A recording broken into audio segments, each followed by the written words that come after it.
Hi there, everyone. My name is Catherine, and I am a business English teacher. When working with my students, we do a lot of interview practice, interview preparation, and communications within the workplace. So, if this is something you are interested in or something you want to improve, be sure to click subscribe and let me know what you think of my videos. Are they helpful? Is there something in particular you would like to see? Let me know in the comments. So this is part 2 of my Do You Have Any Questions for Us video. At the end of every interview, you will be asked, do you have any questions for us? And it's quite a difficult topic for a lot of people, even in their native language, to come up with an answer.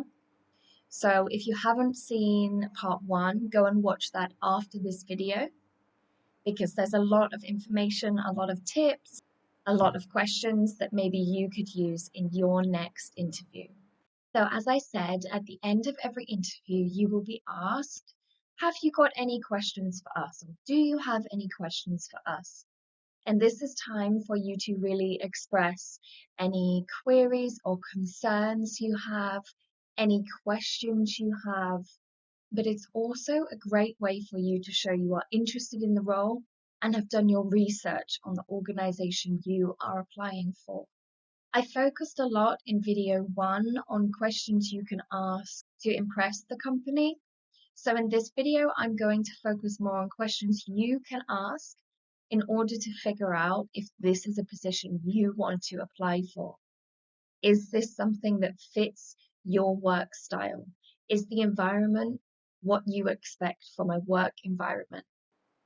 How would you describe the organizational structure at this company? This will give you an idea of how many people you need to report to, how the company is organized, who will be your direct line of contact, who your CEOs are. Knowing this information can help you make a decision about whether this is the kind of position you want. I remember one of the companies I worked for, there were about 8 people above me, and it just felt like the head office was so separate from the ground employees, the people actually doing the work. It wasn't a very healthy environment to be in, I don't personally think. But of course, that's up to you. Once you ask this question, you can decide if this is the kind of place you would like to work. If you are being interviewed by the manager you will be working for or the team leader, this is a fantastic question to ask. What has been your most enjoyable project you have worked on within the company? Of course, you can tailor this to the position. So, who has been your most favorite client? What is your favorite thing about the workspace? Tailor this to your position. This is a fantastic question to ask because they should be able to give you a positive about their job, their position, where they work. I had a student who asked this once in an interview, and the manager hesitated before answering. Now, that could mean many things. Maybe she just wasn't expecting a question, so she wasn't ready. But if you hesitate before answering what you like about a place, I think that gives you quite a good understanding of what it's like to work there. What would be the most important thing for the successful candidate to focus on in the first 90 days? This gives you a fantastic idea of what is expected of you and helps you prepare. If you are successful, you know what to expect on your first day, first week, first month. There's nothing worse than turning up to a position after interview, after being successful, with absolutely no idea what is going to be expected of you or what you're going to do on your first day. This also gives you an understanding of how your performance will be judged. So, will you have monthly appraisals? Will you have yearly meetings? Will you be judged on your sales figures or your ability to meet deadlines? How will they judge that you are doing well in your position? Another thing you can do, of course, is build off the conversation you've already had. Have they said something that you weren't 100% sure about or wasn't in the job description or has made you concerned about the position? You can check this or clarify this by saying, earlier in the conversation you mentioned that, or I just wanted clarification on, and then mention what they've mentioned. You do not want to leave the interview feeling confused or annoyed that you didn't ask the questions you wanted to. So make sure before your interview ends, you have all the information you need to make the right decision. Because remember, you are interviewing them as much as they are interviewing you. Now, with so many remote positions and with many organizations and companies recruiting internationally, we are seeing a lot of diversity in the workplace. This is a very positive thing. However, does the company celebrate that diversity? Are they aware of that diversity? Do they make adjustments within the work environment that allows for diversity and allows for different cultures, different lifestyles to work together?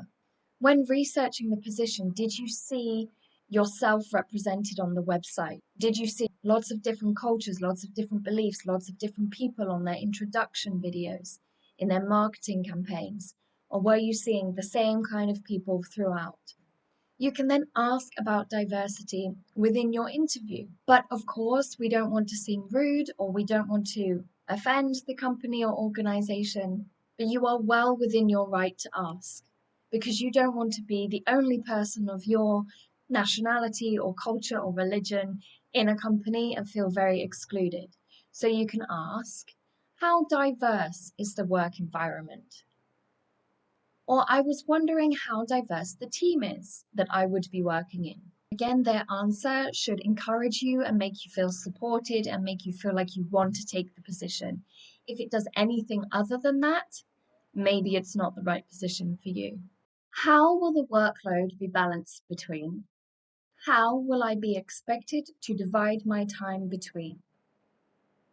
Maybe the position you are applying for is a multi-role position. Are you in charge of one area and also expected to assist another area?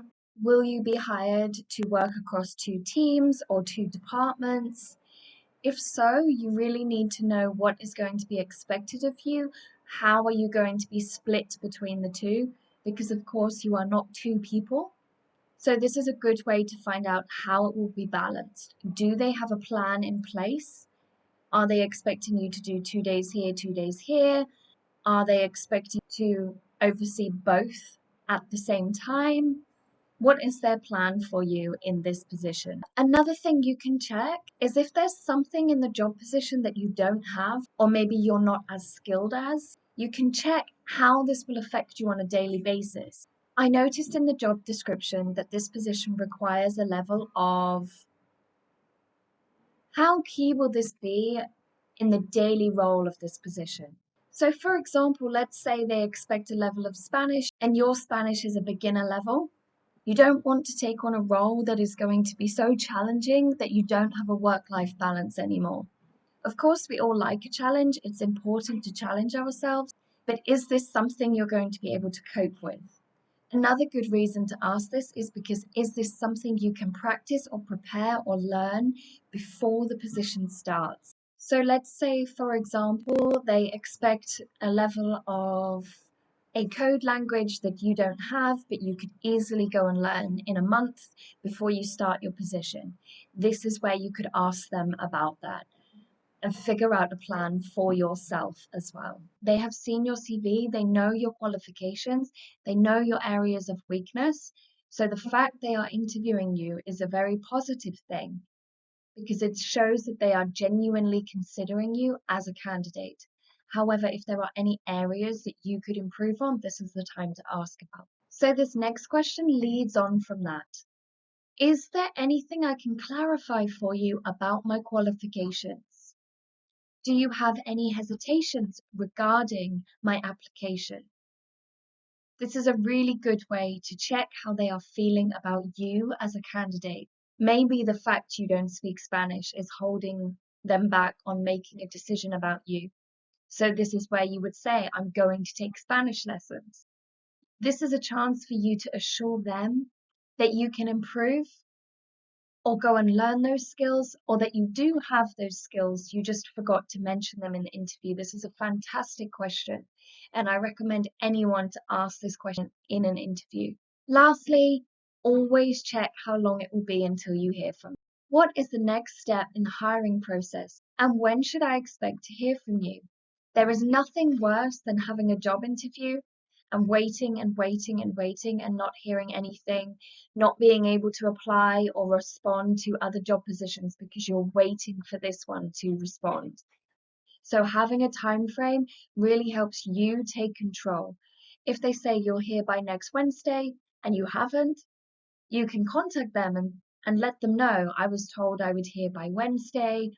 It's now Friday. I was just wondering where we were with the position or where you were with your decision. It also makes you look very eager and interested. When will I hear? When will I know if I'm successful? I hope there were some helpful tips in there today. If there were, please like this video and let me know down below. Enjoy the rest of your day, night, or evening, wherever you are, and I will see you next time. Goodbye.